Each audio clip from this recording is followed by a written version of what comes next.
Assalamu alaikum everyone, it's me Komal Rajput and we will discuss about the second day of the MUN at the Security Council.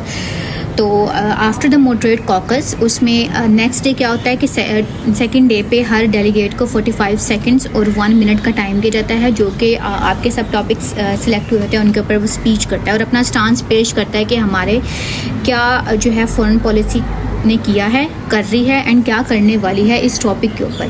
फिर उसके बाद हम लोग बात करते हैं अनमॉडरेट कॉकस की, ठीक है, जिसमें ये होता है हमारे पास कि ना इनफॉर्मल से डिस्कशन होती है। इनफॉर्मल डिस्कशन में हर डेलीगेट दूसरे कंट्री के डेलीगेट के पास जाता है और अपना resolution in sense of that the solution of that topic जो कि हम लोगों को असाइन किया गया है, उसके ऊपर उसको बताता है कि हमारी जो फॉरेन पॉलिसी है वो इस तरह से सोल्यूशंस प्रोवाइड कर सकती है और हम लोग अलायंस बनाते हैं। एक क्वेश्चन यहाँ पे बहुत ज़्यादा पूछा गया था कि why I choose the security council rather than the general assembly. So the main reason behind it that के उसमें 5 जो मेजर कंट्रीज़ होती हैं उसके पास वीटो पावर होती है। Veto power in sense of that कि if you didn't understand the resolution of another country of the delegate, आप उसको वीटो करवा सकते हैं, यानी उसका रेजोल्यूशन रिजेक्ट कर सकते हैं and you have the maximum veto powers to pass your resolution. आपके पास मैक्सिमम 5 की 5 ही होनी चाहिए, क्योंकि अगर एक ने भी करवा दिया तो आपका रेजोल्यूशन पास नहीं होगा।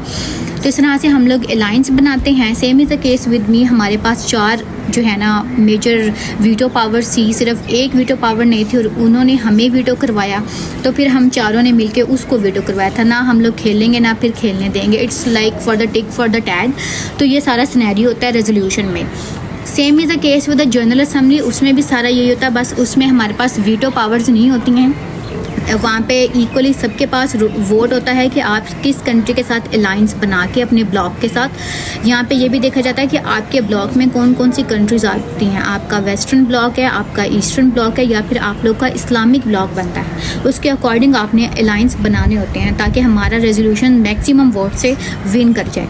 फिर उसके बाद ये होता है कि रेजोल्यूशन पास हो जाती है अगर तो वो मैक्सिमम वोट हों जनरल असम्बली में, और सिक्योरिटी काउंसिल में आपके पास ज़्यादा से ज़्यादा वीटो पावर्स होनी चाहिए थी। So this is the whole scenario of the second day at the MUN और एट द सिक्योरिटी काउंसिल। और इसमें ये होता है कि स्टार्ट में हम लोगों ने पॉलिसी पेपर भी सबमिट करवाना होता है। In next video I will tell you what is the difference between the resolution and the policy paper, ठीक है। पॉलिसी पेपर करवाने के बाद उसके बाद आप लोग जो है ना इस सारे day 1 of MUN and day 2 of the MUN में इंक्लूड होते हैं। Thank you so much everyone.